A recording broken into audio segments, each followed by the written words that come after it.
सर्वांचं पुन्हा एकदा स्वागत. आजचा विषय तर आपल्याला माहिती आहे. आद्य क्रांतीवीर वासुदेव बळवंत फडके यांच्या स्मृतींना उजाळा देण्याचा कार्यक्रम आजचा आहे. आणि फडके कुटुंबीय इथे आज उपस्थित आहे आणि त्यांनी ह्या कार्यक्रमामध्ये विशेष त्यांचं योगदान असं की त्यांची दुर्मिळ साहित्य पुस्तकं उपलब्ध करून दिली. त्याच्यामुळे खरा इतिहास काय आहे तो आपल्या पुढे मांडता आला. तर ह्या दोघींचं आपण स्वागत करणार आहोत. दोघी फडके कुटुंबीय आपल्याकडे आलेले आहेत. त्यापैकी ज्योती फडके सराफ आणि डॉक्टर सुजाता फडके तर आपल्या मेंबर आहेतच, आपल्या सभासद आहेत. त्यांचं आपण दोघींचं स्वागत करणार आहोत.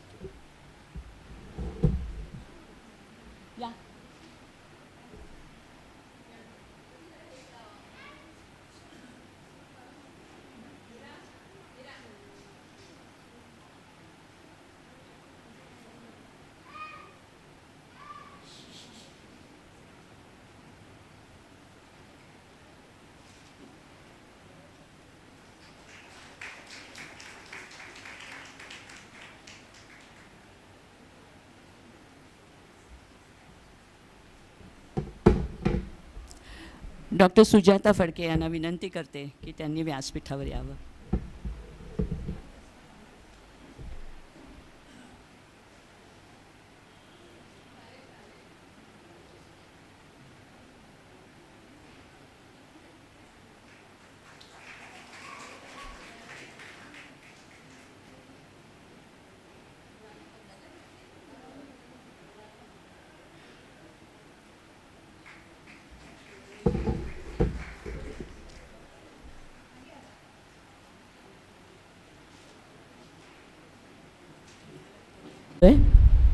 एक छोटीशी प्रस्तावना करायची जबाबदारी माझ्यावर दिली आहे.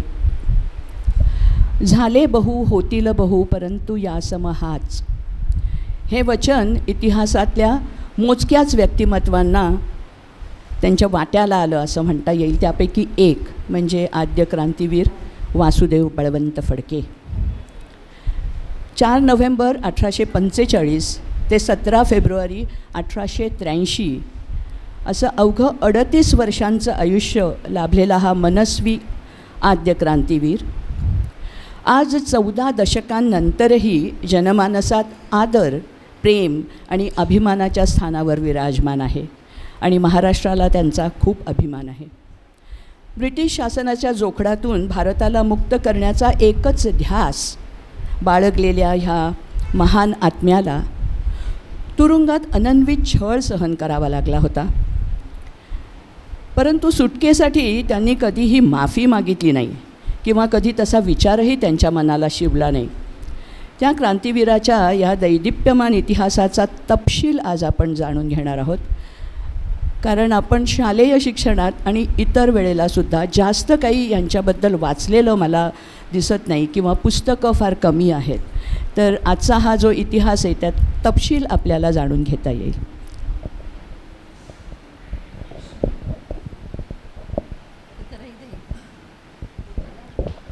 आपण कार्यक्रमाची सुरुवात पोवाड्याने करीत आहोत. क्रांतिकारी ध्रुव ताऱ्याचे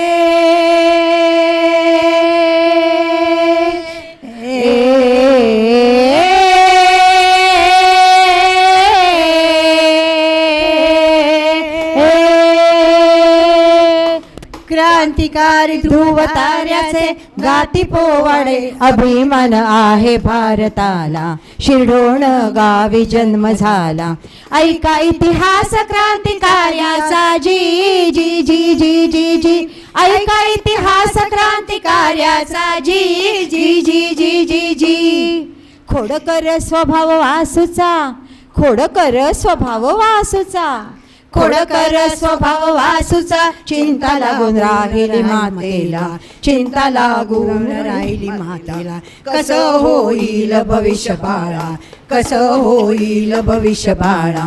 म्हणून चिंतित झाली माता ती. जी जी जी जी जी जी म्हणून चिंतित झाली माता ती. जी जी जी जी जी जी त्या मातेला थोडी देखील कल्पना नव्हती हा आपला वासू संपूर्ण भारताला प्रेरणा देणारा एक ध्रुवतारा होऊन चमकत राहील.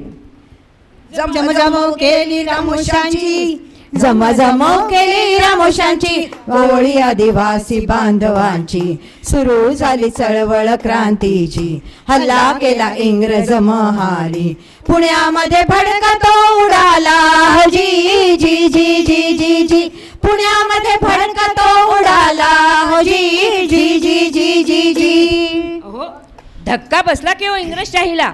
धक्का बसला इंग्रजशाहीला, अशा शूराला वासुदेवाला, कोण माने शूरवीर दाता, कोण माने शूरवीर दाता, गोर गरीब मानती होत राहता, जी जी जी जी जी जी, गोर गरीब मानती होत राहता, जी जी जी जी जी जी.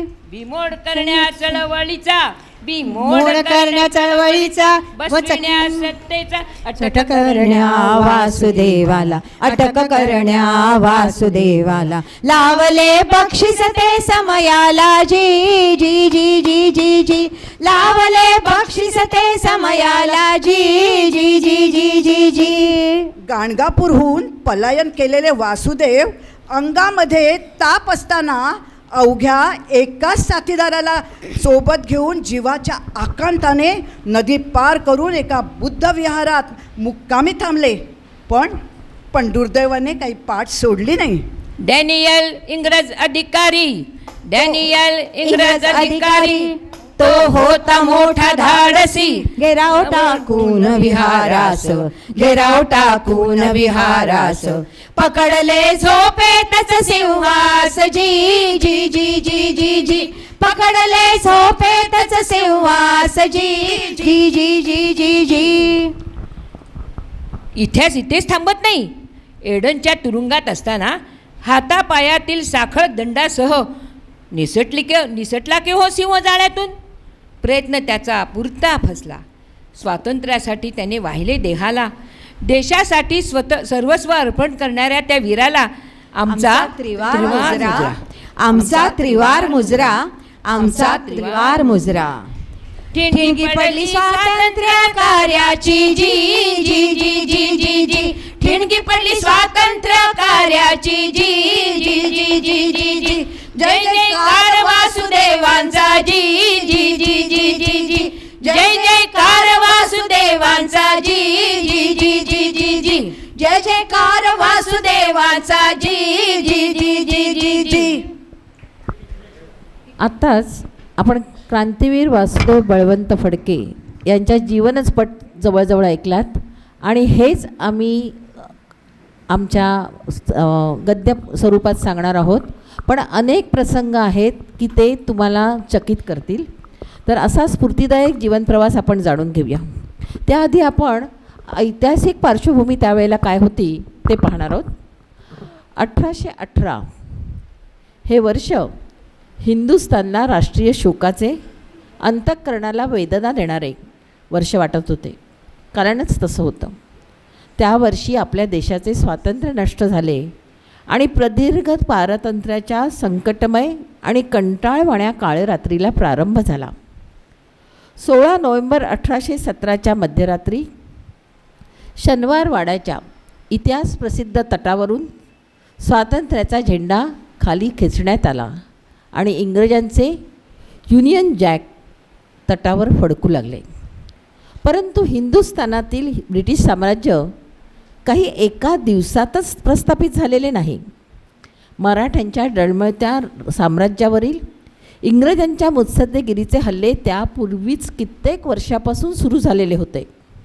आपल्या व्यापारी आणि वसाहतीच्या स्थापनेच्या महत्त्वाकांक्षेने इंग्रजांनी प्रथम हिंदुस्थानात पाय ठेवला. या देशातल्या अंधाधुंदीच्या वातावरणामुळे आणि त्यांच्या उद्दिष्टाला चांगलाच वाव मिळाला होता. याचवेळी ब्रिटिशांनी त्यांच्याचप्रमाणे महत्त्वाकांक्षा बाळगणाऱ्या फ्रेंच आणि पोर्तुगीज या प्रतिस्पर्ध्यांना झूळ चाललेलीच होती.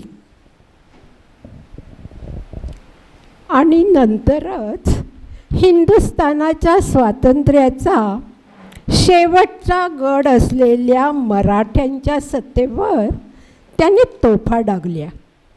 डोळ्यापुढे भीषण भविष्यकाळ दिसत असून सुद्धा मराठे सरदारांनी इंग्रजांविरुद्ध संयुक्त चढाई केलीच नाही. इंग्रजांनी त्यांना निरनिराळ्या लढ्यात पराभूत केले. बायबलमधील एक वचन मॅझिनी उद्धृत करीत असे की जेथे दूरदृष्टी नसते तेथे लोक नाश पावतात. जेथे दूरदृष्टी नसते तेथे लोक नाश पावतात. परंतु काही हिंदी लोकांना मात्र इंग्रजांच्या राजवटीत आपला भावी नाश स्पष्टपणे दिसला आणि पारतंत्र्य टाळण्यासाठी ते विविध उपाययोजना सुरू करू लागली. ज्यांनी अधिकार आणि आपली संपत्तीही गमावली होती त्यांनी तर आणखीन एक पाऊल पुढे टाकलं, कृतीची आस धरली. ब्रिटिश सत्तेला आव्हान देणारे उठाव या लोकांनी सुरू केले. उमाजी नाईकांची 1827मधील सरकार विरोधी लुटीची उठावणी आणि भाऊ खरे, नाना दरबारे आणि चिमाजी जाधव या पुढाऱ्यांच्या नेतृत्वाखाली 1839मध्ये कोळी लोकांनी केलेली बंड अशाच प्रयत्नांपैकी एक होती. इंग्रज सरकारनेही अतिशय क्षुल्लक आणि सुसाध्य पण अल्पसंतुष्टांना सहज आनंद मिळवून देतील अशा अनेक सुधारणा पटापट केल्या. 1829मध्ये सती बंद करून निष्पाप विधवांची अनिष्टेने होणारी हत्या थांबवली. अनेक वर्ष समाजसुधारक राजा राममोहन राय हे सतीची चाल बंद होण्यासाठी अथक प्रयत्न करीत होते. त्या प्रयत्नांना यशही आलं. 1837 पूर्वी समुद्रावरील चाचे लोकांचा बिमोड केला. 16 एप्रिल 1853ला मुंबईपासून ठाण्यापर्यंत हिंदुस्थानातील पहिला लोहमार्ग सुरू झाला आणि 2 वर्षातच हा लोहमार्ग कल्याण मार्गे पुणे येथपर्यंत नेला. पुढच्याच वर्षी तारेने पुण्याहून मुंबईला पहिला विद्युत संदेश काढण्यात आला. आपली राज्यव्यवस्था चालवण्यासाठी इंग्रजांना लिपिकांचा भरणा हवा होता. त्यासाठी त्यांनी उपयोगी पडेल अशी इंग्रजी शिक्षणाची पद्धत आपल्या इथे हिंदुस्थानात सुरू केली. अशा आधुनिक युगाच्या सोयी करून आपला अंतस्थ हेतू उघडपणे घोषित न करता आपल्या राजवटीची ही जणू काही देणगीच आहे म्हणून हिंदी जनतेला उपलब्ध करून दिल्या असा आवमत्र आणला. ब्रिटिश ईस्ट इंडिया कंपनीने टेलिग्राफ लाईन्सचा वापर 1851मध्ये चालू केला आणि 1854 केवळ 3 वर्षात संपूर्ण भारतात टेलिग्राफ लाईन्स आली. भारत आणि ब्रिटनमधील कम्युनिकेशनवर होणारा वारेमाप खर्च वाढला आणि खंडप्राय हिंदुस्थानावर सामाजिक, राजकीय आणि लष्करी ताबा मिळवणं ब्रिटिशांना अगदी सहज शक्य झालं. त्यामुळे जनता थक्क तर झालीच पण आनंदीही झाली. अशा तऱ्हेने सुबत्तेचे गाजर दाखविण्यात आलं. 1848मध्ये लॉर्ड डलहौसी हिंदुस्थानचा महाराज्यपाल म्हणजे गव्हर्नर जनरल झाला. अनेक राक्षसी कृत्यांनी तसेच लोकांच्या चालीरीती धार्मिक भावनांवरील इंग्रज सरकारच्या अत्याचारी कृत्यांमुळे हिंदुस्थानातील लोकांचा प्रक्षोभ खूप वाढला होता. पण या क्रांतीची, ह्या राष्ट्रीय क्रांतीची पहिली ठिणगी नियोजित दिवसाच्या कित्येक दिवस आधी पडली होती. 10 मे 1857च्या संस्मरणीय दिवशी मेरठ येथे 1857च्या स्वातंत्र्ययुद्धाने पेट घेतला होता. प्रांतामागून प्रांत स्वातंत्र्यासाठी बंड करून उठले होते. झाशीची राणी, तात्या टोपे अशा लक्षावधी हिंदुस्थानवासियांनी स्वातंत्र्यासाठी आपली खडगे कोठाराबाहेर काढली होती आणि सहस्रावधी वीर पुरुषांनी तसंच वीरांगनांनीसुद्धा हौतात्म्याचा आनंदाने स्वीकार केला होता. भारतावरील इंग्रजांचे राज्य हा एक दैवी प्रसादच आहे, असा एक प्रकारचा प्रचार आणि प्रसार भारतात आणि भारताबाहेर केला गेला होता आणि तो बुद्धिपुरस्सर केला गेला होता. दुर्दैवाने असं झालं की काही सुशिक्षितही ह्या प्रचाराला बळी पडले आणि गुलामगिरीतच ते आनंद मानू लागले. अशी परिस्थिती त्या काळात भारताची होती. या परिस्थितीत 1857च्या मे महिन्यात एक मोठा खळबळजनक असा जाहीरनामा पुणे येथे प्रसिद्ध झाला. हा जाहीरनामा इंग्रज सरकारला उद्देशून लिहिला असून अशा तऱ्हेचे सरकारला लिहिलेले हे पहिलेच आव्हान होते इंग्रज सरकारला. जनस्वातंत्र्याचा तो पहिला आवाज होता. एवढं काय होतं त्या जाहीरनाम्यामध्ये ते आता ऐकूया. वासुदेव बळवंत यांच्या जाहीरनाम्याचा सारांश रूपात आशय असा आहे: दख्खनच्या प्रदेशाची लूट मारून आम्ही आता पुण्यात आलो आहोत. सरकारचे सैनिक मात्र आमच्या शोधासाठी दुसरीकडे धावत आहेत. आम्ही सरकारला कळवू इच्छितो की देशात भरपूर धान्य असूनही आज दुष्काळी दरानं धान्य विकलं जात आहे. काही जिल्ह्यात जनता रोजगाराशिवाय राहते आहे. गरीब जनतेला नोकरी मिळत नाही, त्यामुळे कामाशिवाय दिवस काढावे लागत आहेत. ते सर्व आज सर्वनाशाच्या उंबरठ्यावर उभे आहेत. स्वतःच्या उपजीविकेसाठी रानातून लाकडे तोडून आणून त्यावर गुजराण करणाऱ्या गरिबांना पोलिसांचा छळ सोसावा लागत आहे. बहुसंख्य प्रजा उपासमारीमुळे मृत्युमुखी पडत आहे.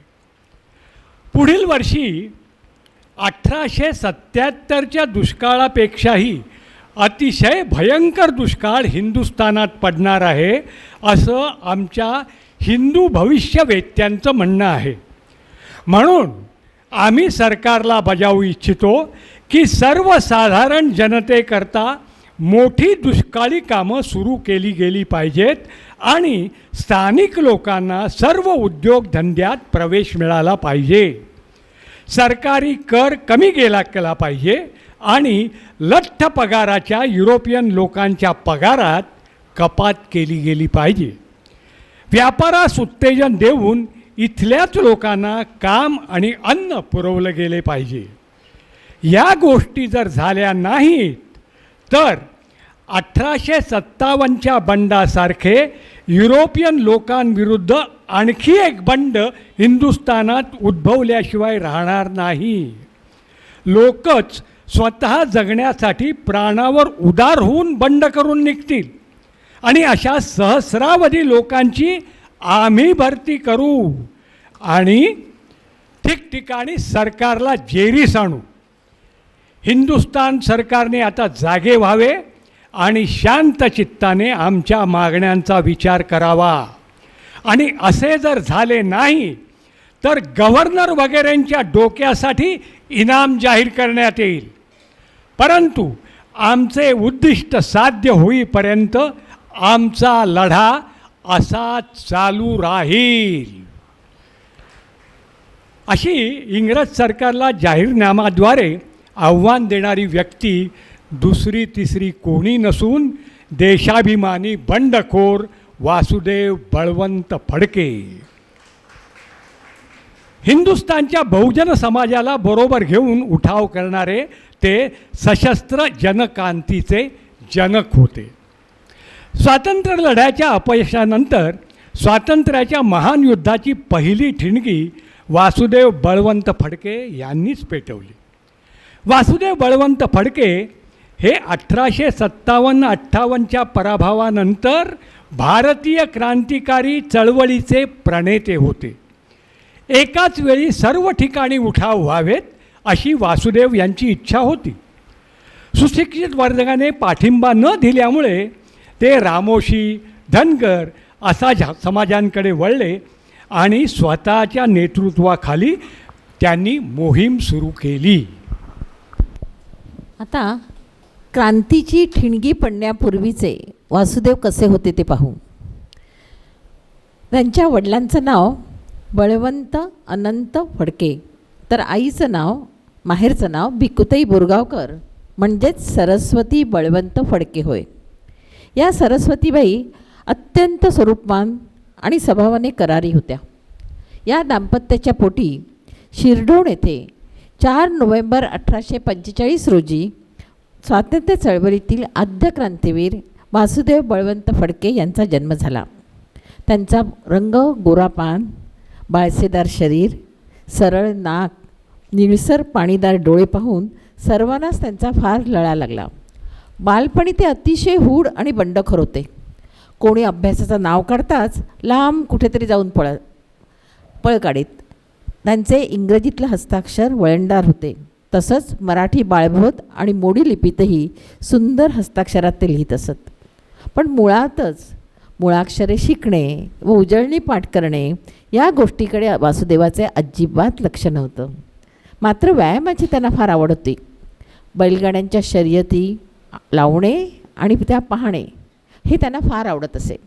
आणि त्यावरूनच आजोबांनी मोठ्या लाडाने त्यांचं नाव छकड्या ठेवलं होतं.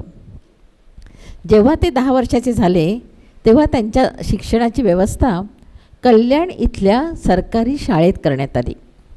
मराठी शाळेत सखाराम शिवराम केळकर आणि श्रीधर शास्त्री जांभेकर हे शिक्षक त्यांना लाभले, जे सदैव त्यांना प्रेरणा देत असत. कल्याण येथील शिक्षण संपवून ते मुंबईच्या सुप्रसिद्ध दानशूर नागरिक नाना शंकर शेठ यांनी चालवलेल्या शाळेत जात असत. पुढे 4 महिन्यातच पुण्यात पुणा हायस्कूलमध्ये त्यांनी प्रवेश घेतला. त्यावेळी त्यांनी अभ्यासक्रमातील पुस्तके सोडून इतर बरीच पुस्तके आपल्या स्वतःच्या मनानेच वाचून काढली. पण त्यांचं इंग्रजी भाषेवरती प्रभुत्व अचाट होतं. वासुदेवरावांच्या उन्हाळ वृत्तीला आळा बसावा आणि पहिल्या सुनेचं आगमन आपल्या घरात लवकर व्हावं अशी बळवंतरावांची इच्छा असल्यामुळे त्यांनी वासुदेवाच्या लग्नाचा घाट घातला. शिरढोणच्या या फडक्यांच्या प्रसिद्ध घराण्याशी संबंध जोडण्यास बरेच वधूपिता उत्सुक होते. आणि अशा सांगून आलेल्या मुलींची संख्या कल्पना करा, त्या काळात 300च्या वर गेली होती. तेव्हा 1859मध्ये वासुदेवरावांना अगदी कंटाळा आला.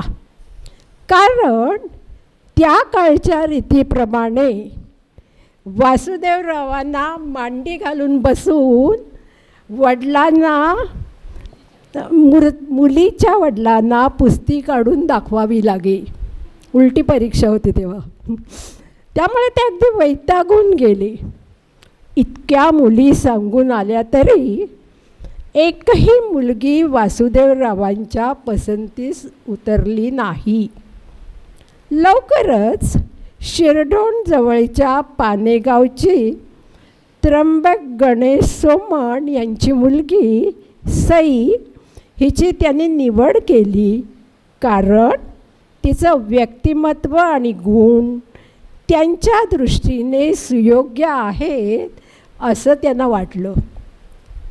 वासुदेवरावांचा हा विवाह त्यांच्या वयाच्या 15व्या वर्षी म्हणजे 10 फेब्रुवारी 1860 रोजी झाला.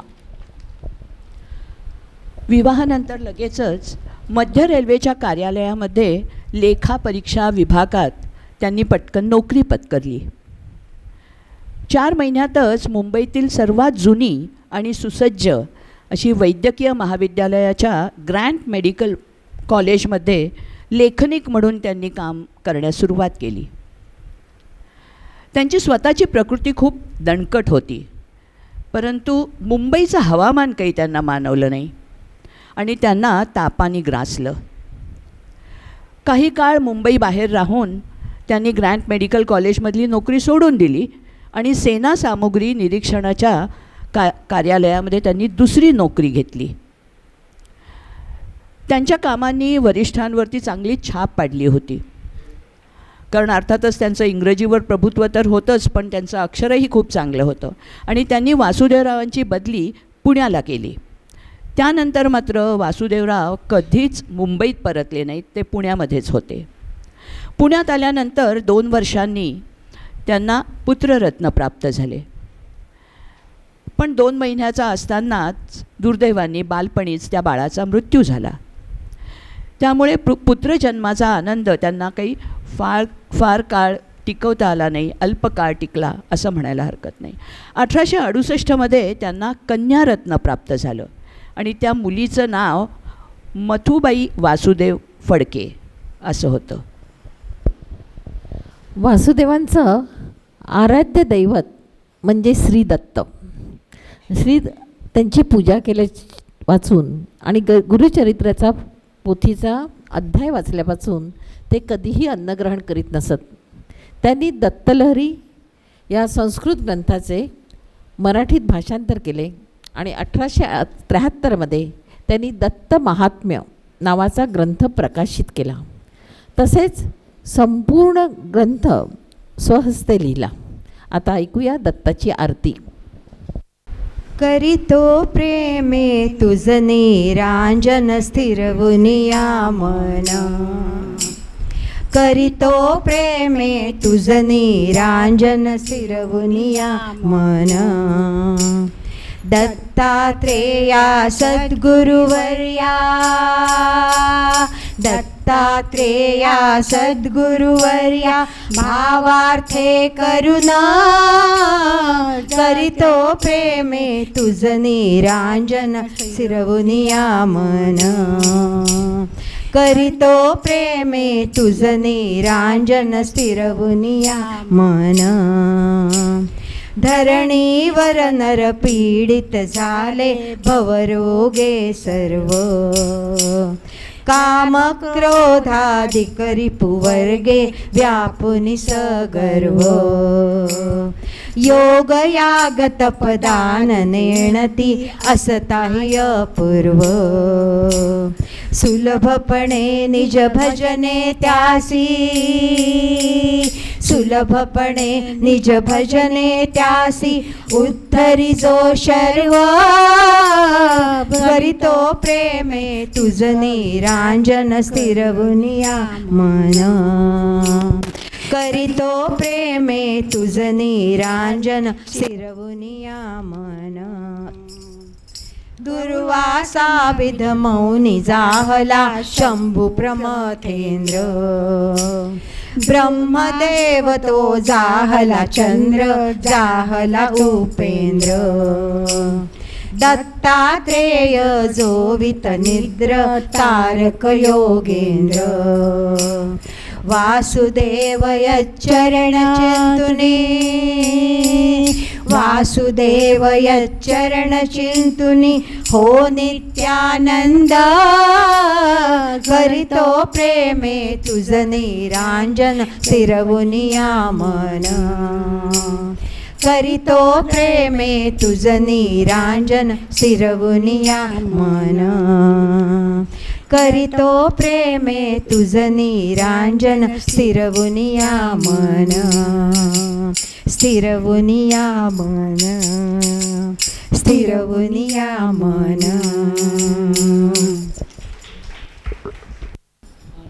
वासुदेव बळवंत फडके यांचा विवाह होऊन आता 13 वर्ष झाली होती. ते दोघं संसारात एकमेकांशी समरस होऊ लागली होती. परंतु 1873मध्ये थोड्याच दिवसाच्या दुखण्यानंतर त्यांची पत्नी सई मृत्यू पावली. त्यावेळी मथुताई केवळ 4 वर्षाची होती. या मुलीचं संगोपन करण्यासाठी तसेच वडिलांच्या आज्ञेमुळे त्यांनी पडगोळीच्या काशीनाथ शास्त्री कुंटे यांच्या कन्येबरोबर अत्यंत साधेपणे विवाह केला. त्यांच्या दुसऱ्या पत्नी म्हणजे वीरपत्नी गोपिकाबाई बाईसाहेब फडके. त्या अत्यंत शोषित, कष्टाळू तसेच निग्रही आणि निरीच्छ वृत्तीच्या होत्या. शस्त्रकलेत व युद्धकलेत निपुण होत्या. वासुदेवरावांनी गोपिकाबाईंना लिहायला, वाचायला, तलवारी आणि बंदुका चालवायला, आसपासच्या जंगलात घोडे चालवायलाही शिकवलं होतं. इंग्रजांशी युद्ध झालं तर आपल्या पत्नीला लढता आलं पाहिजे असा त्यामागचा विचार होता. त्यावेळी वासुदेवरावांच्या असं लक्षात आलं की सरकारी शाळा नुसत्या पुस्तकी ज्ञान देणाऱ्या आहेत. स्वदेश प्रेमाचे आणि स्वराज्य भक्तीचे वारे विद्यार्थ्यात निर्माण करण्याच्या दृष्टीने त्या अगदी निरुपयोगी आहेत. आणि म्हणून त्यांनी पुण्यात 1874मध्ये पुना नेटिव्ह इन्स्टिट्यूशन या पहिल्या बिनसरकारी संस्थेची स्थापना केली. या संस्थेचे ते पहिले कार्यवाह आणि कोषाध्यक्ष होते. संस्थेची शाळा पुढे पुण्यात प्रख्यात भावे स्कूल म्हणून प्रसिद्ध झाली, जे सांगण्यात आजही पुणेकरांना अभिमान वाटतो. क्रांतीची ठिणगी अनेक कारणांमुळे पडली होती. काय होती बरं ती कारणं? ती क्रांतीची ठिणगी पडण्यास जे कारणीभूत प्रसंग आहेत त्या प्रसंग आपल्यासमोर आम्ही उभे करत आहोत.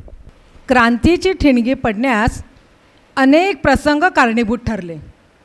त्यातील पहिलाच प्रसंग 1870मध्ये घडला. त्यावेळी आईच्या दुखण्याची बातमी कळल्यामुळे वासुदेव चिंताग्रस्त झाले होते. त्यांच्या मनात भावनांचा कल्लोळ उडाला. अंथरुणाला खेळलेल्या मरणासन्न आईला भेटण्यासाठी जाण्याचे त्यांनी ठरवले, पण त्यांना सुट्टी नाकारण्यात आली. मग आईला भेटण्यास मी निघून जात आहे अशी नुसती चिठ्ठी त्याने कार्यालयात पाठवून दिली आणि तडक गावी जाण्यास निघाले. तिथे गावी शिरढोणला पोचल्यावर मुख्य रस्त्यावरून जवळजवळ धावतच ते आपल्या वाड्याच्या पुढे असलेल्या मांडवात पोहोचले. ओटीवर पाऊल टाकतात तोच धक्का देणारं आईच्या निधनाचं वृत्त त्यांना समजलं आणि त्यांच्या मनात पराकाष्ठेचा संताप उसळला. त्यातच पुढच्या वर्षी म्हणजे 1871मध्ये आईच्या वर्षश्राद्धाच्या देवी देखील त्यांना सुट्टी न मिळाल्यामुळे आईचे विधी करण्यासाठी त्यांना जाता आलं नाही. ह्या घटनेमुळे भावनाशून्य इंग्रज अधिकाऱ्यांविषयी त्यांचा संताप अधिकच वाढत राहिला.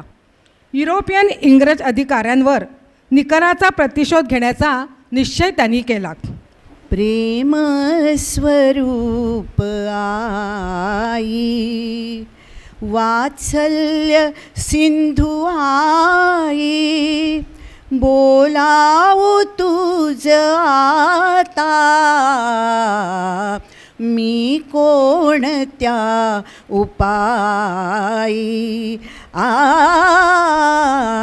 प्रेम स्वरूप आई, नाही जगात झाली आबाळ या जीवाची, नाही जगात झाली आबाळ या जीवाची. तुझी उणीव चित्ती आई तरीही जाची, चित्ती ती तुझी स्मरेना, काहीच रूप रेखा. आई हवी म्हणोनी सोडीन जीव हे का, प्रेम स्वरूप आई. ही भूक पोरक्याची होईन शांत आई. पाहुनिया दुजांचे वात्सल्य लोचनाही. वाटे इथून जावे तुझ्या पुढे निजावे. नेत्री तुझ्या हसावे, चित्ती तुझ्या ठसावे. प्रेम स्वरूप आई. आई. आणि दुसरा प्रसंग 1872-73मध्ये महादेव गोविंद रानडे यांनी स्वदेशी या विषयावर 2 व्याख्याने दिली. महादेव गोविंद रानडे यांच्या व्याख्यानाने वासुदेवराव इतके प्रभावित झाले की त्यांनी स्वदेशीच वस्तू वापरायचा निर्णय घेतला आणि शेवटपर्यंत तो बजावलाही. त्यांना पांढरे शुभ्र स्वच्छ कपड्यांची फार आवड होती. स्वदेशीचा निश्चय केल्यावर पांढऱ्या रंगाचे पागोटे, अंगरखा, धोतर असे स्वदेशी कापडाचेच कपडे ते नेहमी परिधान करीत असत. महादेव गोविंद रानड्यांचा प्रभाव पडला व भारताच्या खालावलेल्या आर्थिक परिस्थितीचे कारण ब्रिटिश धोरणे होती हे त्यांच्या लक्षात आले. ब्रिटिश धोरणे भारतीय अर्थव्यवस्थेचा कसा निचरा करत आहेत हे त्यांना समजले. त्यांनी समाजामध्ये समानता, ऐक्य आणि समन्वय निर्माण करण्यासाठी ऐक्यवर्धिनी ही संस्था सुरू केली. बंड करून आपला जीव विनाकारण का म्हणून धोक्यात घालायचा असा बऱ्याच संस्थानिकांना आणि सावकारांना वाटत असल्यामुळे 1857च्या स्वातंत्र्य लढ्यात या संस्थानिकांनी आणि सावकारांनी इंग्रज सरकारलाच मदत केली. पण आता यावेळी मात्र आपण श्रीमंत लोकांची मनं वळवून त्यांच्याकडून द्रव्याची मदत मिळवायची आणि बंड यशस्वी झाल्यावर ती रक्कम त्यांना परत करावी असं ठरवून वासुदेव यांनी त्याप्रमाणे सावकारांना आणि संस्थानिकांना आश्वासन देण्यास सुरुवात केली. पण श्रीमंतांनी वासुदेवाची ही मागणी साफ धुडकावून लावली. त्यामुळे पैसे जर मागून देत नसतील तर त्यांना ते देण्यास भाग पाडण्यास काहीही गैर नाही किंवा पाप देखील नाही असा विचार करून वासुदेव फडके यांनी श्रीमंतांच्या सावकारांच्या तिजोऱ्यावर दरोडे घालून पैसे मिळवण्याचा निश्चय केला. पुण्याजवळील लोणीकंद येथे बंडवाल्यांचे मुख्य कार्यालय देखील स्थापन करण्यात आले. सरकारी खजिने, सावकार, बनिये यांच्यावर धाडी घालण्याच्या योजना आखण्यात आल्या. शासनाची नाकेबंदी करण्यासाठी रेल्वे, तुरुंग, तार आणि टपाल कचेऱ्या उद्ध्वस्त करण्याचे ठरवले. आता उठवू सारे रान, आता पेटवू सारे रान. आता उठवू सारे रान, आता पेटवू सारे रान. शेतकऱ्यांच्या राज्यासाठी, शेतकऱ्यांच्या राज्यासाठी लावू पणाला प्राण, लावू पणाला प्राण. किसान मजूर उठतील, कंबर लढण्या कसतील. किसान मजूर उठतील, कंबर लढण्या कसतील. एकजुटीची मशाल घेऊन, एकजुटीची मशाल घेऊन, लावू पणाला प्राण, लावू पणाला प्राण. आता उठवू सारे रान, आता पेटवू सारे रान. पडून ना राहू आता, खाऊ ना आता लाथा. पडून ना राहू आता, खाऊ ना आता लाथा. शेतकरी काम करी, शेतकरी काम करी, मांडणार हो ठाण, मांडणार हो ठाण. आता उठवू सारे रान, आता पेटवू सारे रान. आता उठवू सारे रान, आता पेटवू सारे रान. शेतकऱ्यांच्या राज्यासाठी लावू पणाला प्राण, लावू पणाला प्राण, लावू पणाला प्राण. आता तिसरा प्रसंग. असंच एक कारण म्हणजे बडोद्याचे मल्हारराव गायकवाड यांच्या पदच्युतीचे प्रकरण. तेही आंदोलनाचा एक भाग ठरले. 1875मध्ये गायकवाड यांना इंग्रजांनी पदच्युत केल्यावर फडके यांनी सरकारविरुद्ध निषेधात्मक भाषणे सुरू केली.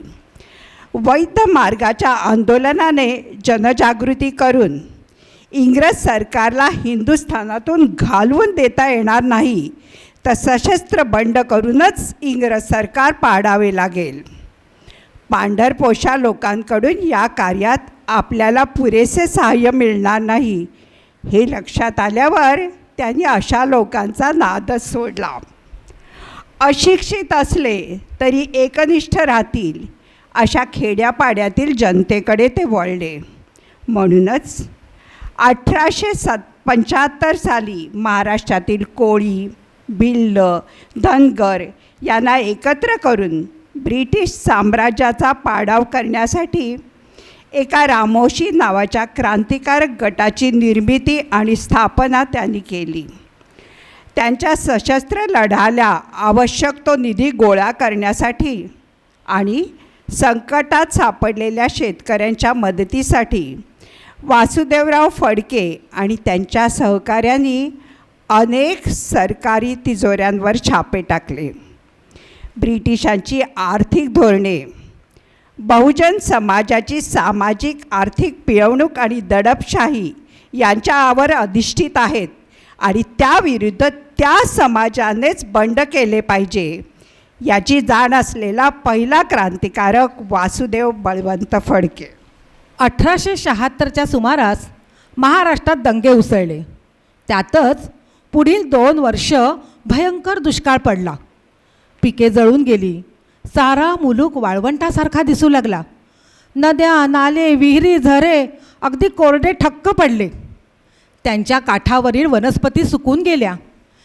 प्यायचे पाणी मिळणेही मोठे मुश्किलीचे झाले.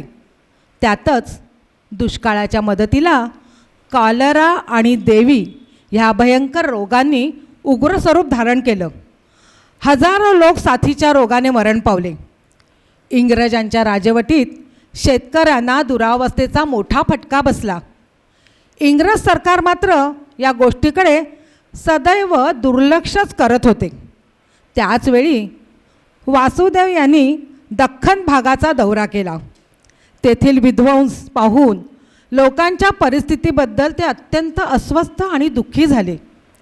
या सगळ्यावर स्वराज्य हा एकमेव उपाय आहे असा त्यांना विश्वास वाटला. त्यांनी लोकांना मग मुक्त प्रजासत्ताकासाठी प्रयत्न करण्यास उद्युत करण्यास सुरुवात केली. एकटाच रात्री बसतो, एकटाच रात्री बसतो, मी जन्मभूमीस आठवतो. घळघळा आई गे रडतो, मी जन्मभूमीस आठवतो. घळघळा आई गे रडतो, जन्मभूमीस मी आठवतो. बोलते भवानी उठ, बोलते भवानी उठ, बोलते जन्मभूमी उठ. धर समशेरीची मूठ, धर समशेरीची मूठ. त्यातच 1878ला ब्रिटिशांनी आर्म्स ॲक्ट लागू केला. त्या ॲक्ट अन्वये हिंदुस्थानातील फक्त हिंदी लोकांनाच शस्त्र बाळगण्यास मनाई करण्यात आली. त्यामुळे तर वासुदेव पेटून उठले. स्वराज्यासाठी वासुदेवरावांनी केलेले प्रयत्न जाणून घेऊया. स्वराज्य मिळवण्यासाठी काय करावे याचे ते चिंतन करू लागले. पुण्यातील सगळ्या व्यायामशाळेत जाऊन काही निवडक तरुणांशी ते गोष्टी करत. पुण्याच्या दक्षिणेस असलेल्या दाट झाडीने वेढलेल्या गुलटेकडीवर ते सर्वांना जमवू लागले. तेथे नेमबाजीचे आणि इतर युद्ध उपयोगी विद्यांचे शिक्षण ते तरुणांना देऊ लागले. तरुणांची आधी परीक्षा घेतली जायची आणि कसोटीला उतरल्यावरच त्यांना शपथ दिली जायची. वासुदेवरावांनी आपल्या क्रांती उद्देशाला आशीर्वाद घेण्यासाठी अक्कलकोटचे स्वामी समर्थ महाराजांची भेट घेतली. पण महाराजांनी त्यांना आशीर्वाद दिला नाही. म्हणून निराश न होता त्यांनी आपल्या निश्चयावर भरोसा ठेवून सशस्त्र क्रांतीचे पहिले पाऊल उचलले. या त्यांच्या निश्चयातच क्रांतीची बीजे दडली होती. या निश्चयातूनच एका महान जनक्रांतिकाराचा वासुदेव बळवंत फडके यांचा जन्म झाला. हिंदुस्थानच्या आर्थिक गुलामगिरीची जाण वासुदेवरावांना झाली. अखेर 1878च्या शेवटी वासुदेवरावांनी पुण्यात आणि महाराष्ट्रात पहिल्या क्रांतिकारक गुप्त संस्थेची स्थापना केली. प्रत्यक्ष क्रांतीला सुरुवात रविवार 23 फेब्रुवारी 1879 या दिवशी झाली आणि पहिल्या लुटीचा मुहूर्त ठरला. बंडखोरांनी दौलतराव नाईक यांच्या मदतीने लोणीजवळ धामारी गावावर पहिला दरोडा टाकला. यामध्ये त्यांना 3000 रुपये मिळाले. पुढे जेजुरीजवळ वाल्हे, शिरूर, केड तालुक्यातील सरकारी खजिन्यांवर धाडी त्यांनी टाकल्या. हरणे तसेच कोकणातील नेरे, चिखले, पळसपे आणि इतर लहान लहान गावातील श्रीमंत सावकारांची पण लुटालूट केली. यामध्ये कुठल्याही स्त्रीचं स्त्रीधन लुटायचं नाही असा त्यांचा कटाक्ष होता. युद्धकलेचे शिक्षण दलित क्रांतीवीर सेवक लहुजी वस्ताद साळवे यांच्याकडून त्यांनी घेतलं होतं. त्यांना रामोशी, मांग, महार, चांभार, कोळी, धनगर, मुसलमान आणि ब्राह्मण अशा सर्व थरांचे लोक सहकारी म्हणून मिळाले होते. गोपाळ मोरेश्वर साठे, विष्णू विनायक गद्रे, त्यांचा कन्नड आचारी सीताराम गोकाक, गणेश कृष्ण देवधर अशा अनेक व्यक्तींनी त्यांना मदत केली होती. देवडी गावात तर त्यांनी केलेलं प्रेमळ आणि हृदयस्पर्शी भाषण ऐकून गावकऱ्यांना अतिशय आनंद झाला आणि तेव्हापासून ते सर्वजण वासुदेवरावांना महाराज म्हणून संबोधू लागले. वासुदेवरावांच्या शब्दात सशस्त्र बंड पुकारण्याचं कारण काय होतं? जेवण झोप यांची कधीही चिंता न करता ते सतत धावपळ करत होते. हे पाहून इंग्रज सरकारने वासुदेवरावांना पकडण्यासाठी मेजर डॅनियल नावाचा विशेष अधिकारी नेमला. इंग्रज अधिकारी तर तेव्हा वासुदेवरावांचा लुटारू म्हणून उल्लेख करत असत. तेव्हा ते म्हणत, जे गरीब लोक उपासमारीने मरत होते त्यांना मी वाचू कसा शकेन याची मला कित्येक वर्ष चिंता लागून राहिली होती. ज्या भूमीचे पोटी आपण जन्मतो तिच्याच पोटी जन्मलेल्या त्यांनी अन्न पाण्या वाचून उपाशी मरावं आणि आपण कुत्र्याप्रमाणे पोट भरत राहावं हे मला पाहवले नाही. आणि म्हणून ब्रिटिश सरकारविरुद्ध मी सशस्त्र बंड पुकारलं, असं वासुदेवराव बळवंत फडके यांनी नमूद केलेलं आहे. वासुदेव फडके यांनी निजामांच्या सैन्यात रोहिला, शीख, अरब यांना एकत्र आणून नवीन क्रांती घडवून आणण्याचा प्रयत्न केला. भारताच्या विविध भागात आपले सहकारी पाठवले, पण त्यांना त्यात अपयश आले. हळूहळू वासुदेवरावांचा दरारा केवळ पुण्यातच नव्हे तर संपूर्ण महाराष्ट्रात पसरला. पण त्यासाठी अतिशय त्रासदायक आणि कठोर असा जीवनक्रम त्यांना व्यतीत करावा लागला होता. रामोशी लोकांबरोबर फिरत असताना डोंगराच्या कड्यावरून एकदा ते खाली पडले. साप वगैरे जनावरांचा दंश होऊन सुद्धा ते 3 वेळा वाचले. अंघोळ तर 4-4 दिवसात जमेल तेव्हा करावी लागत असे. अनेक उपास घडत. कधीकधी त्यांना प्यायला पाणीसुद्धा मिळत नसे. कधीकधी जळजळत्या उन्हात तर कधी निवडुंगांच्या आडोशालासुद्धा लपून बसवावे लागत असे. अंगावरचे कपडेही 8-8 दिवसात धुवायला मिळत नसत, अशी परिस्थिती होती. आता मात्र वासुदेवराव आणि मेजर डॅनियल यांच्यात पाठशिवणीचा खेळ सुरू झाला. धरपकड, झडत्या, अटक सत्रे महाराष्ट्रभर सुरू झाली. लोकांच्या मनामध्ये भीतीचे वातावरण इंग्रज सरकारने निर्माण केले होते. त्यावेळी त्यांचे वकीलपत्र सार्वजनिक काकांनी घेतले होते. मजल दरमजल करत मेजर डॅनियल आणि ब्रिटिश अधिकाऱ्यांना चुकवत प्रवास करीत ते विजापूर जिल्ह्यातील देवर नावडगी या गावात पोचले. तेच ते त्यांचे शेवटचे निवासस्थान ठरले. गावाच्या बाहेर जवळच्या डोंगरात दगडात खोदलेला एक बुद्धविहार होता. आधीचे 4 दिवस सतत 30 मैलाचा रस्ता पायी तुडवल्यामुळे ते अगदी थकून गेले होते. तापाने अंग फणफणले होते. रात्रीची वेळ होती आणि त्याचवेळी अशुभ कोल्हेकुई ऐकायला येत होती.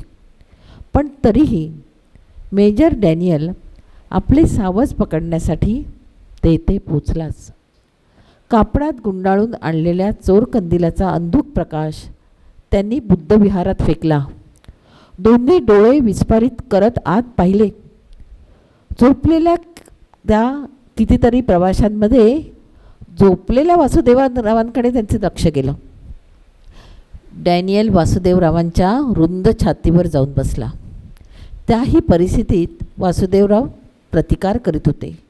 अस्खलित इंग्रजीत खणखणीत आवाजात त्याचं प्रत्युत्तर पाहून डॅनियलही चमकला. त्यालाही या बंडखोर पराक्रमीच्या शौर्याच्या प्रशंसा वाटली शौर्याविषयी. आणि पण दुर्दैव असं की तरीही वासुदेवरावांना त्यांनी अटक केलीच.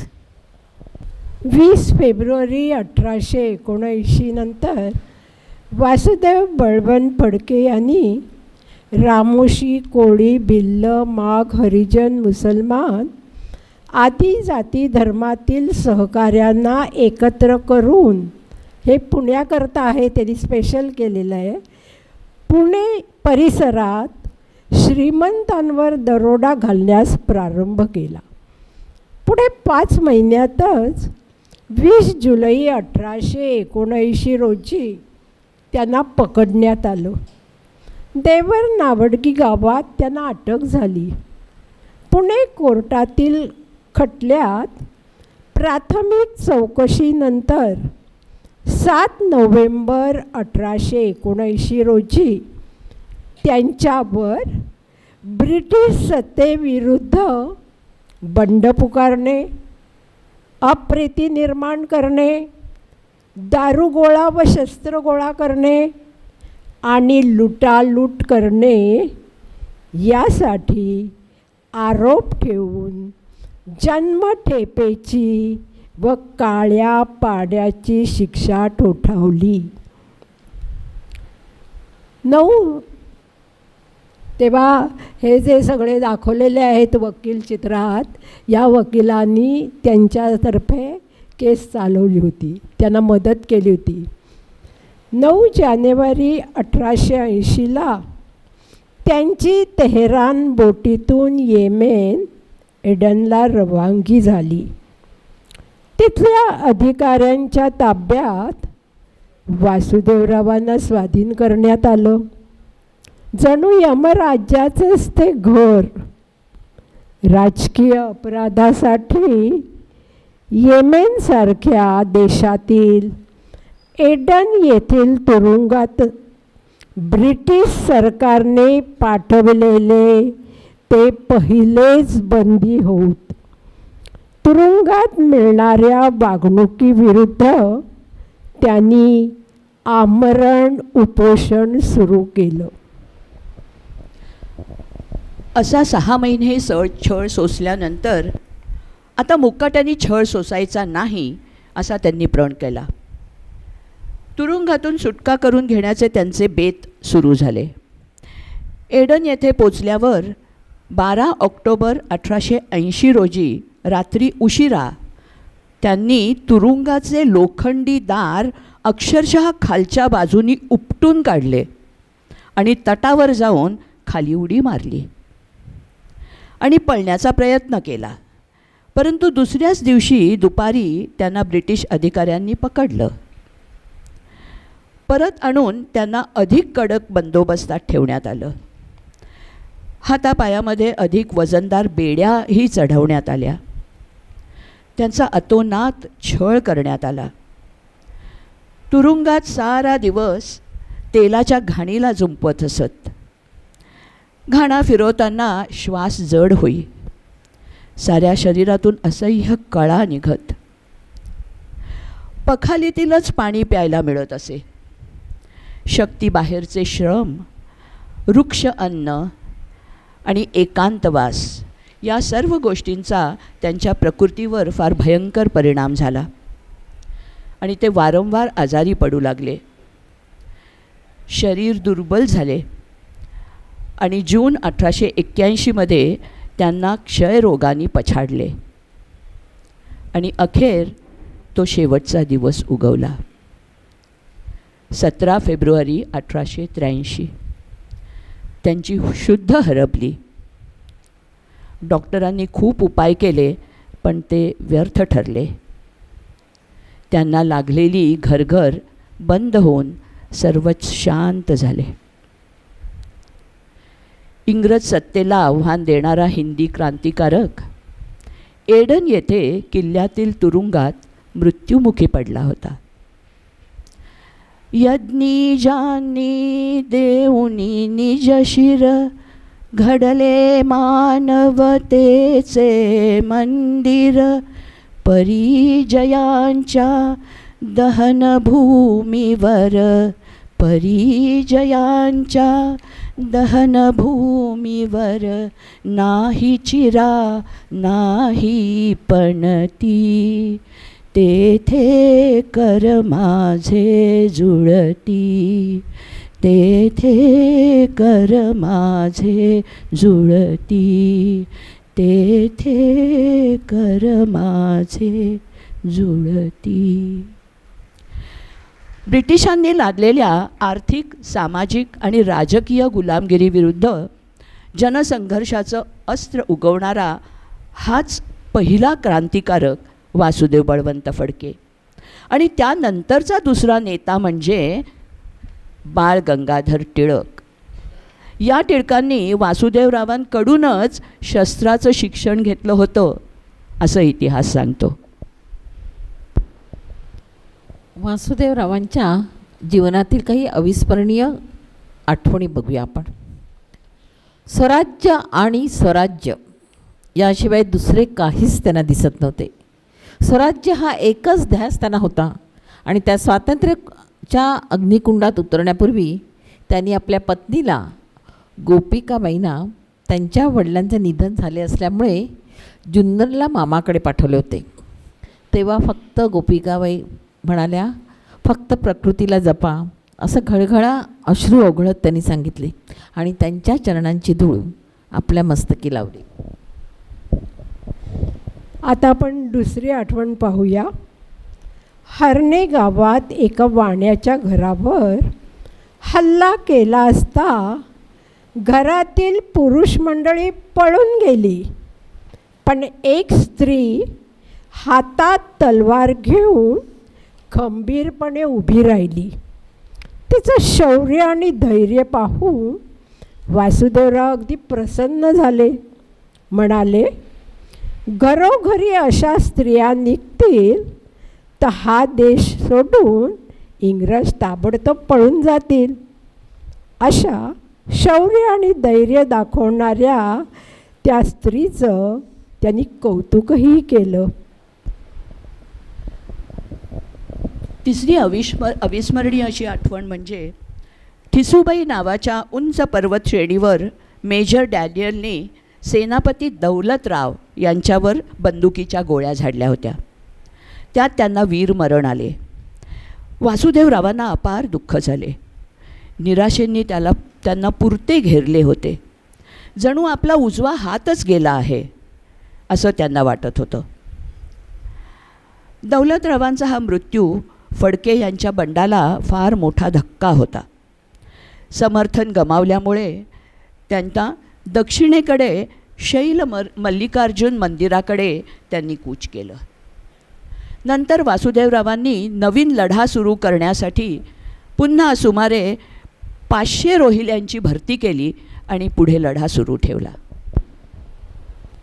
हा क्रांतिकारक असला तरी गृहस्थाश्रमी असल्यामुळे 1876मध्ये वासुदेवराव व्यापात होते. खरं तर त्यांची कन्या मथुताई हिचा विवाह वयाच्या 8व्या वर्षी पळसप्यांच्या रामभाऊ कर्वेंशी झाला. पण लग्नाला उपस्थित राहू न शकल्यामुळे विवाहानंतर 4-6 दिवसांनी त्यांनी कर्व्यांच्या घरी गुपचूपपणे आपल्या विवाहित मुलीला व जावयाला जाऊन आशीर्वाद दिला. श्रीशैल मल्लिकार्जुन येथे प्रार्थनास्थळाची त्यांनी निवड केली. 19 एप्रिल ते 26 एप्रिल अन्न पाणी वर्ज करून देवी पुढे ध्यान लावून देवी प्रसन्न झाली नाही तर प्राणार्पण करण्याचा निश्चय त्यांनी केला. त्याच काळात मराठीत आपले आत्मचरित्र लिहायलाही त्यांनी सुरुवात केली. या आत्मचरित्राचे 2 भाग लिहून पूर्ण झाले होते. हेच त्यांचं अप्रकाशित आत्मचरित्र होय. या आद्य क्रांतिकारकाच्या जीवनातली आणखीन एक हृदय आणि अविस्मरणीय असा प्रसंग. वासुदेवरावांवर चालवलेल्या अभियोगाच्या निकालाच्या दिवशी न्यायाधीशांच्या भाषणानंतर पंच विचारविनिमय करण्यासाठी आपल्या खोलीत गेले. ते गेल्यावर आरोपीच्या पिंजऱ्यात बसलेल्या वासुदेवरावांजवळ एक वृद्ध गृहस्थ बोलताना दिसले.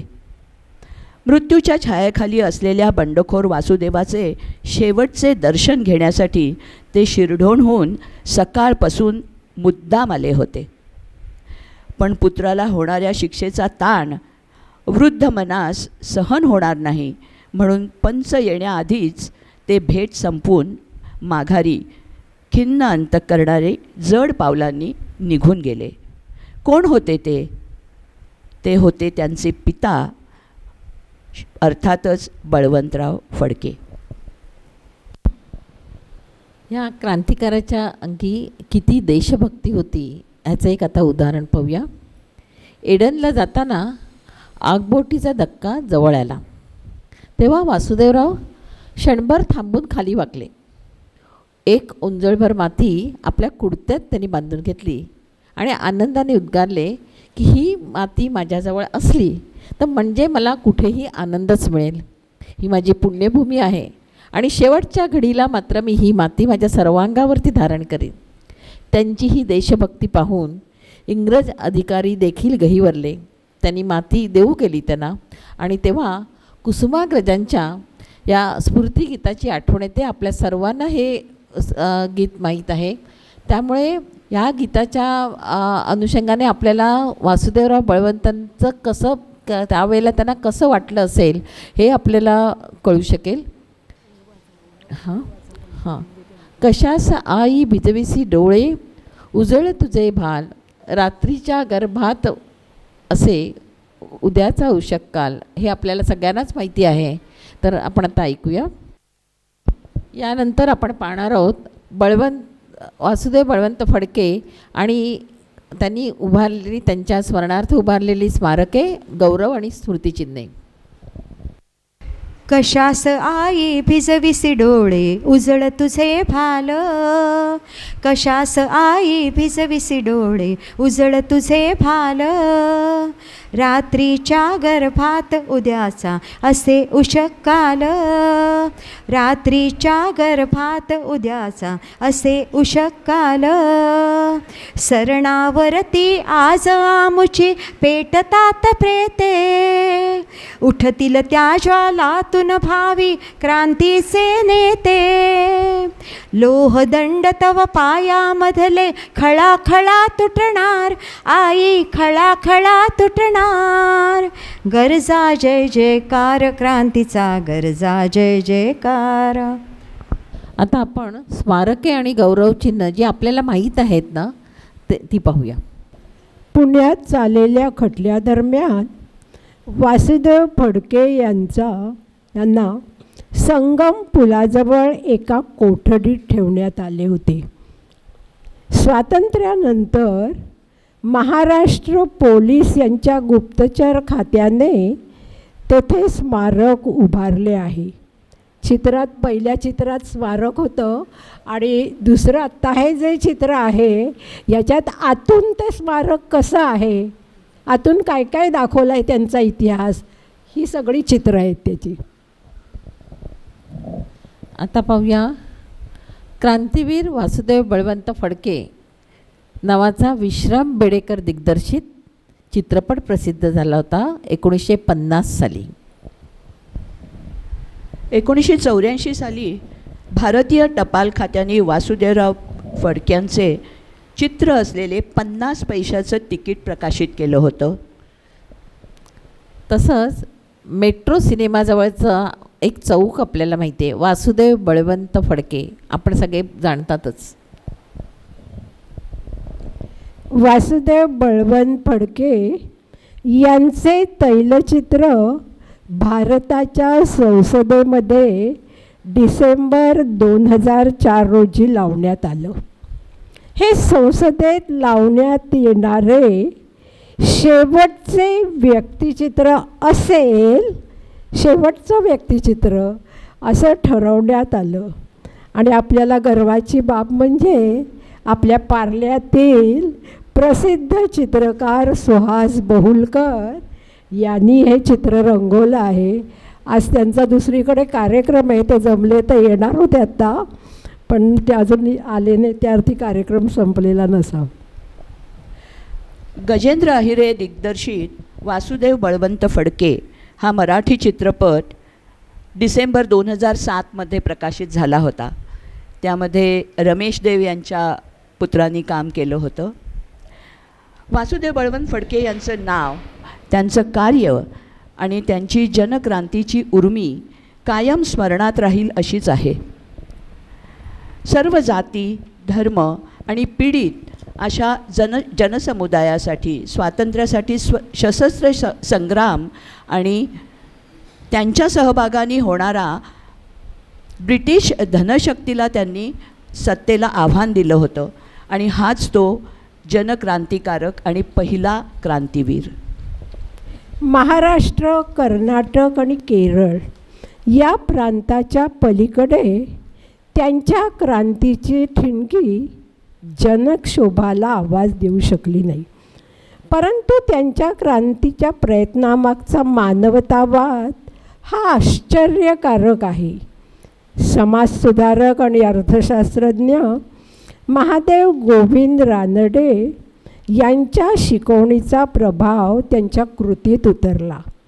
ब्रिटिश साम्राज्यवाद्यांच्या लष्करी सामर्थ्यापुढे नतमस्तक झालेले धनदांडगे नव्हेत, तर सामान्य पीडित जनताच स्वातंत्र्याच्या चळवळीचा पाठकणा आहे हे त्यांच्या लक्षात आलं. अरबस्तानच्या तुरुंगात प्रचंड हालअपेष्टा त्यांनी सोसल्या, भोगल्या, पण आपल्या सुटकेसाठी त्यांनी कधीही क्षमायाचना केली नाही आणि तुरुंगातच वीरमरण पत्करले. या क्रांतिकारकाला आपला त्रिवार प्रणाम. 3 मे 1957 रोजी आद्य क्रांतीवीर वासुदेव बळवंत फडके यांच्या स्मारक कोनशिला समारंभाच्या वेळी त्यांच्या सुनबाईंनी म्हणजे कैलासवासी सुधाताई फडके यांनी रचलेल्या गीतामधील काही पंक्ती आपण ऐकणार आहोत. तर करू प्रणाम थोर जना हिंद नायका, आदराने करू आम्ही त्यास वंदना. करू प्रणाम थोर जना हिंद नायका, आदराने करू आम्ही त्यास वंदना. वासुदेव वीरमणी करीती क्रांतीला, परकीया सत्तेचा डाव उधळीला. वासुदेव वीरमणी करीती क्रांतीला, परकीया सत्तेचा डाव उधळीला. आठवून स्मृती त्यांची आज घडीला, आठवून स्मृती त्यांची आज घडीला. करू प्रणाम थोर जना हिंद नायका, करू प्रणाम थोर जना हिंद नायका. किती गेले होऊन ते वीर बंधुना, स्वातंत्र्यासाठी करीती आत्मयज्ञना. किती गेले होऊन ते वीर बंधुना, स्वातंत्र्यासाठी करीती आत्मयज्ञना. क्रांतीवीर फडक्यांचा उजळ दीपना, क्रांतीवीर फडक्यांचा उजळ दीपना. करू प्रणाम थोर जना हिंद नायका, करू प्रणाम थोर जना हिंद नायका. करू प्रणाम थोर जना हिंद नायका. मी डॉक्टर सुजाता फडके आणि ज्योती फडकेंना वरती येऊन जरा 2 शब्द बोलायला विनंती करते. तसेच आशाला काहीतरी सांगायचं आहे. हा जो कार्यक्रम झाला त्याच्यामध्ये अनिल गोखले आणि वासंती गोखले ह्या दाम्पत्यांनी खूप परिश्रम केले आणि ह्या सगळ्या ज्या स्लाईड्स बनवलेल्या आपण बघितल्या त्या अतिशय परिश्रमपूर्वक त्यांनी बनवल्या आणि म्हणून आज आपल्यात अनिल गोखले उपस्थित आहेत. त्यांना नेहमी कार्यक्रमाला यायला वेळ मिळत नाही. मी त्यांना विनंती करते की त्यांनी व्यासपीठावर यावं, त्यांचा छोटासा सन्मान आम्हाला करायचा आहे. मी दिलासाचे सभासद कार्यकारिणी सभासद प्रदीप प्रधान यांना विनंती करते की अनिल गोखले यांचा सन्मान करावा. ते नेहमी आम्हाला अतिशय निस्वार्थीपणे मदत करत असतात आणि त्याच्यामुळे आपले सगळे कार्यक्रम अतिशय रंजक होतात आणि ते आपले सभासदसुद्धा आहेत म्हणून कदाचित त्यांना असं वाटत असेल की आपली पण काहीतरी जबाबदारी आहे, आपण ती पार पाडली पाहिजे. इतकंच काय पण पत्नीला आपल्या काहीतरी सहकार्य केलं पाहिजे ह्या भावनेने आणि ही सहकार्याची भावना अतिशय मला मोलाची वाटते आणि म्हणून मी अनिल गोखलेंना व्यासपीठावर बोलवलं होतं. आता ज्योती ताईंना सांगते आणि डॉक्टर सुजाता फडकेसुद्धा काही अविस्मरणीय त्यांच्या कौटुंबिक आठवणी असतील तर त्या त्यांनी आमच्याशी शेअर कराव्या अशी विनंती करते.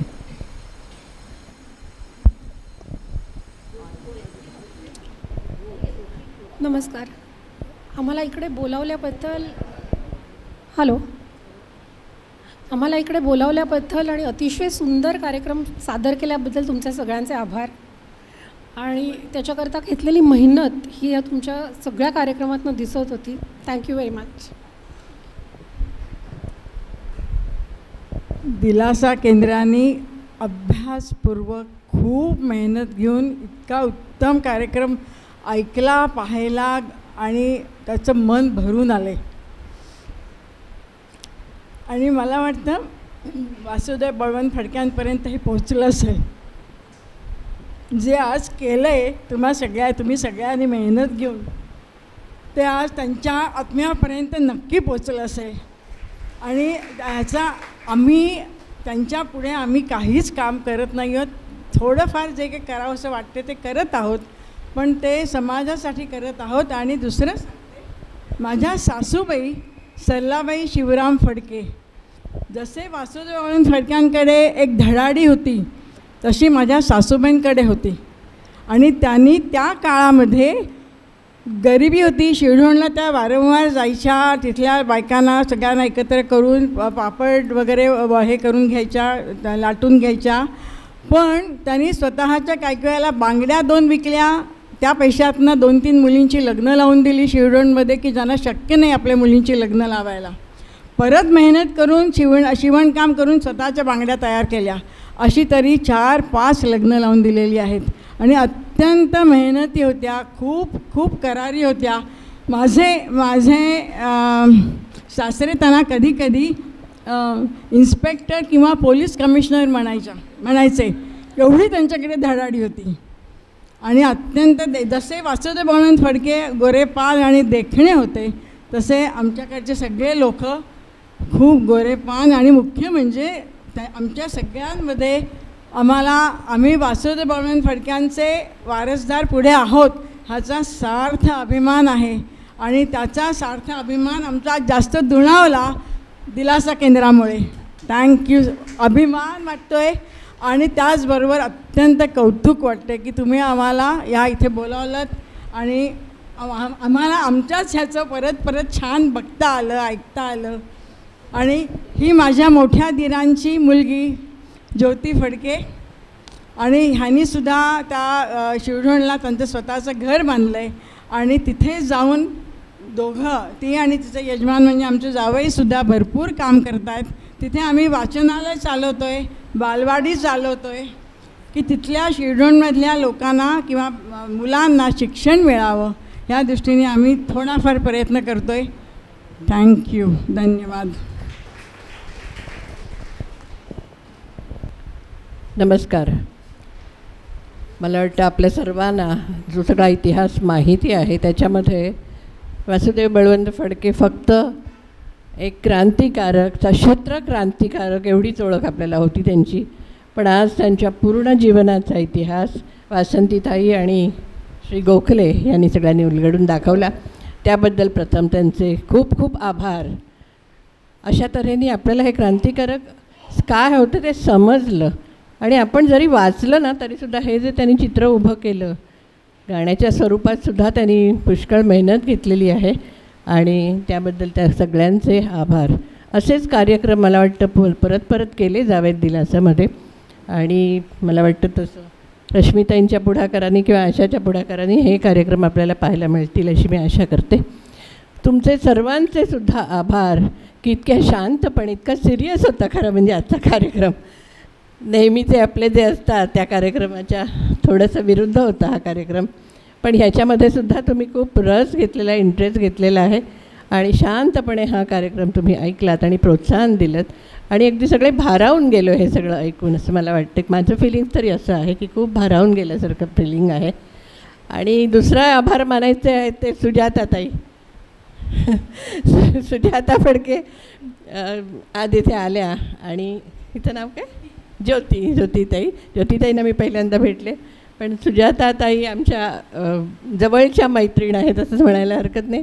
आणि मला माहिती होतं की त्या वासुदेव बळवंत फडकेंच्या वारसदार आहेत, पण इतकं जवळचं नातं असेल हे मला माहिती नव्हतं. एनिवे तुम्ही आज इथे आलात आणि आम्हाला उपकृत केलं त्याबद्दल खूप खूप आभार. आणि पुन्हा एकदा सर्वांचे आभार. Thank you very much.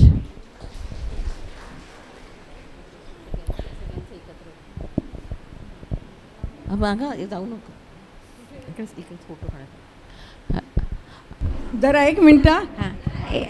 शिरढोण या गावी वासुदेव बळवंत फडक्यांचं मोठं स्मारक आहे. आणि त्या स्मारकामध्ये सगळी तैलचित्र वगैरे छान लावलेली आहे. बछडा त्यांची जी गाडी आहे त्याचं पण एक छान रूप आहे तिथे ठेवलेलं. कधी शिरढोणला गेलात तर आमच्या स्मारकाला जरूर भेट द्या. आणि तुम्हाला 10 फुटी जवळजवळ त्यांचा पुतळा उभा केलेला आहे आणि अगदी बघण्यासारखं आहे. आपण एवढं सगळं छान ऐकलेत आमच्यासाठी, तर निदान त्या स्मारकाला जरूर भेट द्या अशी विनंती आहे. एक सूचना आहे सर्व सभासदांना की नम्र विनंती आहे की आपल्याला कॉफी जागेवरच मिळेल, तेव्हा सर्वांनी आसनस्थच राहावं.